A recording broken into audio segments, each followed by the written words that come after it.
नमस्कार दोस्तों, स्वागत है आपका मेरे चैनल में फिर एक नए नुस्खे के साथ। दोस्तों, आज मैं आपको बताने वाला हूं कि किस तरह आप अपने शरीर के अनचाहे बालों को हटा सकते हैं, वह भी हमेशा हमेशा के लिए।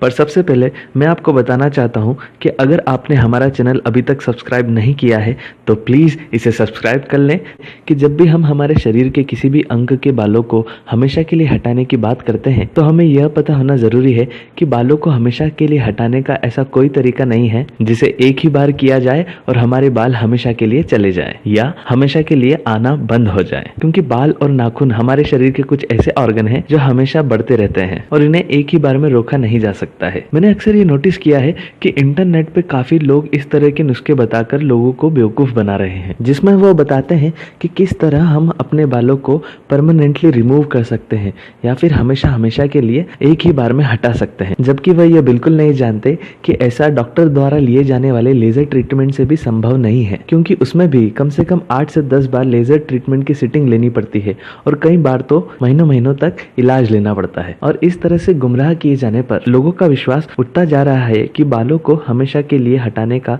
कोई प्राकृतिक तरीका भी हो सकता है। तो मैं आपको बताना चाहूंगा कि ऐसा करना बिल्कुल संभव है, यानी कि पॉसिबल है, पर एक बार में नहीं बल्कि समय के साथ साथ अगर आप इस नुस्खे का इस्तेमाल कुछ समय जारी रखते हैं। तो दोस्तों, अब मैं आपको उस नुस्खे के बारे में बताता हूँ जिसकी सहायता से आप अपने शरीर के किसी भी अंग के अनचाहे बालों को हमेशा के लिए अलविदा कह पाएंगे। तो दोस्तों, हमारा जो ये नुस्खा है वो बालों को हटाने का नहीं बल्कि बालों को फिर से बढ़ने से रोकने का है, जो कि बालों के बढ़ने की गति को कम करता है, यानी कि बालों की ग्रोथ को कम करता है। और ये बहुत ही आसान, पूरी तरह प्राकृतिक और कामयाब तरीका है। दोस्तों, इसके लिए सबसे पहले हमें उस जगह के बालों को हटाना होगा जहां पर आप चाहते हैं कि वापस बाल न आए, या जिस जगह के बालों की ग्रोथ आप कम करना चाहते हैं। उन बालों को हटाने के लिए आप वैक्सिंग, थ्रेडिंग, हेयर रिमूवर या शेव का इस्तेमाल कर सकते हैं। इसके बाद बारी आती है इस मिक्सचर को बनाने की। इस मिक्सचर यानी लेप को बनाने के लिए सबसे पहले हमें जरूरत पड़ेगी मुलेठी पाउडर की। दोस्तों, मुलेठी पाउडर आपको किसी भी आयुर्वेदिक स्टोर या फिर पतंजलि के स्टोर पर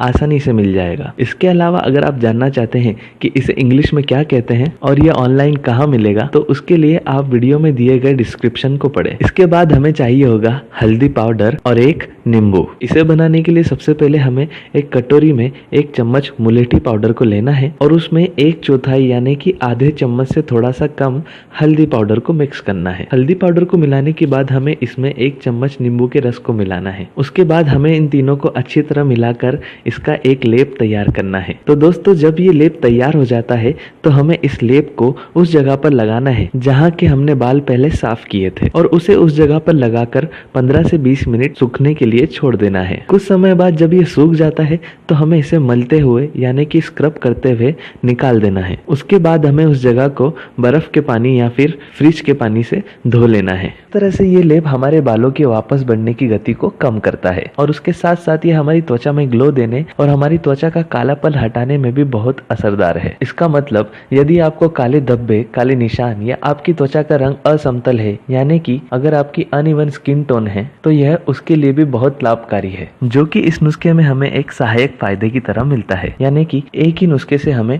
2 तरह का लाभ प्राप्त हो रहा है। यदि आप इस नुस्खे का रोज या फिर एक दिन छोड़ के या फिर हफ्ते में 2 से 3 बार भी इस्तेमाल करते हैं तो आप धीरे धीरे देखेंगे कि आपके बालों में काफी कमी आ जाएगी और साथ ही बालों के बढ़ने की गति काफी कम हो जाएगी और धीरे धीरे आप देखेंगे कि आपके बाल आना हमेशा के लिए ही बंद हो गए हैं। दोस्तों, बहुत ही आसान तरीका था ये। उम्मीद करता हूँ कि आज का ये नुस्खा आपके जीवन में बहुत ही कारगर सिद्ध हो। आगे भी मैं आपके लिए इस तरह की वीडियो लाता रहूंगा। लाइक कीजिए अगर आपको ये वीडियो पसंद आया हो, कमेंट कीजिए अगर आपका कोई सवाल हो और शेयर कीजिए उनसे जिन्हें इस समस्या का समाधान चाहिए। धन्यवाद।